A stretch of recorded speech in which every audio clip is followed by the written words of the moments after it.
but I need you guys to understand the basic rules, okay?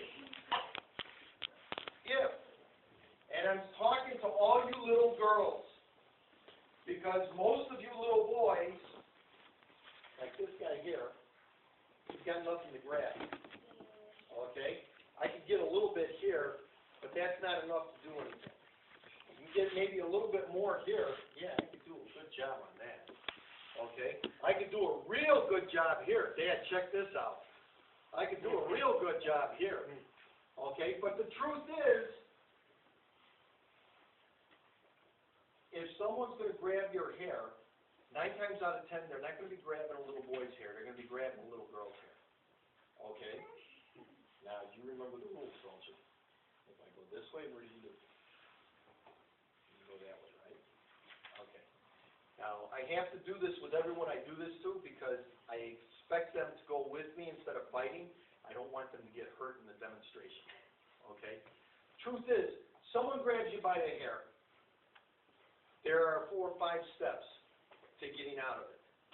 Okay, the first step, I want you to take one leg and go behind with one leg.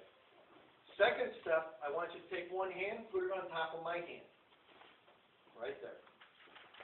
Third step, I want you to take the other hand, put it on top of your hand. Now, I want you to do something, Dad. Make a fist. Go over to those exercise things there, put your fist on top of it. Now take your other hand, no, like this. Now take your other hand, push down on top as hard as you can. Do you feel your knuckles hurting? Sure. Okay. Essentially what we're doing is we're telling your children to smash the bad guy's knuckles into the top of their head. Now that's going to hurt. Okay? No two ways about it. This is going to hurt. It's going to hurt you, but it's going to hurt him too. Now remember that leg that was back there, right? Now she's got my attention. My hand is hurting. What are you doing? Okay. Now I'm looking at her eyes. I'm looking at her hands. What is she doing? I'm not looking at that leg. Surprise! Where's that leg going to go? Right to the groin. Now, Dad, you get kicked in the groin, what do? Come on, what do? You kind of go, oh, right? You loosen up. Now she can take the hands off the top of her head. Okay, and she can run. Run, run, run, run! There you go. See how that works, guys? Step 1, everybody, one leg goes back. Step 2, one hand on top of the bad guy's hand. Step 3, the other one up there too. Step 4, tighten it up on top of your head. Squish those knuckles into your head, make them hurt. And step 5, kick.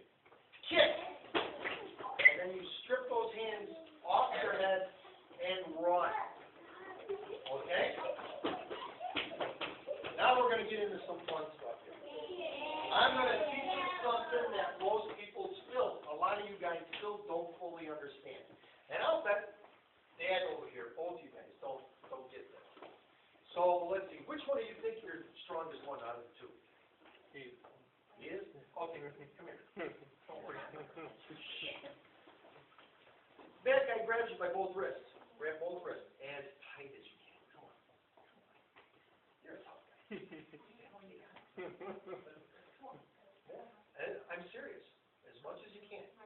Okay? Open your hands. Turn his wrist upside down and pull. He cannot hold on. Your body is made up in such a manner that if your hands are like this, you cannot hold on to anything real tight in your hand. You will let go. Okay? Now, naturally, if you catch someone at a joint like that, that's going to hurt a lot. Okay? If you're just grabbing like this, that gives you a little more that you can hold on to. Now, feel a difference when I make my fist? Yeah. Okay, now it's upside down. Come on, hold on. You got it? You really got it? You sure? You sure? See? The thing is, grab a child as tight as you can. Come on, open those hands. Turn mine upside down. Now pull. Come on, pull. You can't hold on to it. Your body will not allow it to happen. the little trick that the monks, when they developed karate, these are little things that they learn, just like pressure points and everything else that they teach in way advanced classes of this. Okay? Little tricks that your body has. And if you're not prepared for it, which most bad guys aren't, because, hey, they're thinking you don't know nothing, they're just going to come after you. If you're not prepared for it, you're going to get caught in that trick bag, and meaning the bad guy gets caught in the trick bag, okay, and you get out. Okay? Now, let's see. Big man, come here. If someone grabs you with one hand, because this is what's going to happen with you little guys. Okay, someone's going to come up and they're going to grab you like this and come on, you're coming with me. First thing that I want you to do, I want you to jump at it with the split fingers to the eyes. Remember, if the bad guy can't see you, the bad guy can't hurt you. Okay? So the first thing is he's grabbing you. As he pulls on you, you jump up to get those fingers up by my eyes. Because look how small you are next to me. How are you going to get those fingers up into my eyes? Right? So if I grab you here, you're going to jump. Jump. Well, no, with these sticking out like this. Come on, jump. Jump. There you go. And at the same time, I want you to say this. And there's a story that goes along with this, and it's true. It happened to my son's dad, Sensei Josh. Okay? Actually, he's the one who did it.